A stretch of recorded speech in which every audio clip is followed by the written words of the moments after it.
My name is Robbie Embry, and this Outbreak project is centered on the 1918 flu pandemic. Origins of the flu. The 1918 flu was originally believed to have originated from the Iberian Peninsula, also known as Spain. Because of this, the virus quickly became known as the Spanish flu. A bit more on that later. The first reported case of this flu was recorded in March of 1918 at a military camp in Kansas. However, despite being the first recorded case, there is no general consensus as to where the geographical origins lie. There is also no agreed upon animal reservoir. So how did the flu get its name? At the time, World War I was happening in Europe, and Spain was a neutral country, so they had the freedom to actually report on the virus as it occurred. Other countries repressed the news as they did not want to lower troop morale and support for the war. Because Spain was the first major country to heavily report on this virus, some people had started to believe that the virus had actually originated from there. Hence the nickname, the Spanish flu. And the image depicted is a Spanish newspaper from around the time. It's surprisingly hard to find. Transmissions of the flu.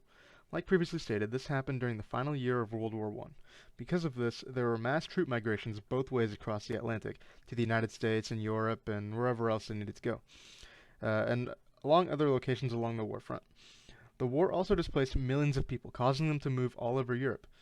During this wartime, there were many locations with poor living conditions, such as the warfront, immigration zones, and ravaged cities, all of which facilitate poor health and possible virus susceptibility. In the United States, nurses were sent overseas for the war, so there was a lack of proper medical care that also facilitated the spread of the flu. And before long, there's a worldwide pandemic. And the image here is a nursing ad asking women to become nurses, train, and they'll get paid. Demographic changes. This pandemic was by far the most damaging one in recent history.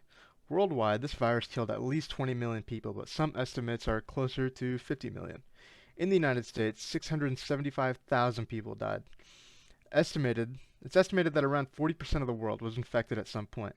And oddly enough, the most vulnerable groups were adults aged between 15 and 34 years old. This target demographic caused the life expectancy in the United States to lower by 12 years. And all of this was over the course of 3 waves of the flu. The spring of 1918, the winter of 1918 and early 1919, and then the spring to summer of 1919. And the image here is just a gymnasium or some large building just filled with hospital beds and sick people. Changes made because of the pandemic. Overall, there was an improvement in sanitation and health policies. This is not a direct change of the 1918 pandemic, but in 1948, the World Health Organization was founded to monitor potential threats and outbreaks from across the world. The WHO monitors changes in viruses and bacteria, much like how the seasonal flu may change each year, so the WHO can respond accordingly. Recreation and study. Dr. Terence Tumpy was assigned to recreate the 1918 Spanish flu virus. He was the sole microbiologist assigned to the mission, and he worked after hours to make sure no one else was in the building.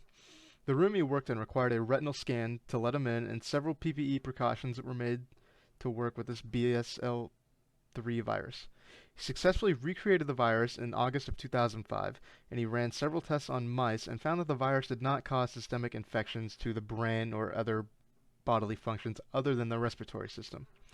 It was also discovered that it was an H1N1 virus with possible genetic avian origin. Will it happen again? The same strain of the 1918 Spanish flu is unlikely to cause a pandemic again, unless it were used as a bioweapon. The conditions for the 1918 flu seem like the perfect storm, with little health care, nursing shortages, and the mass migration of people. These days, our sanitation techniques are vastly improved, especially since the COVID-19 pandemic. However, just because the 1918 strain won't break out again doesn't mean we are completely safe. We may see more different and dangerous strains in the future from other viruses. These are my sources.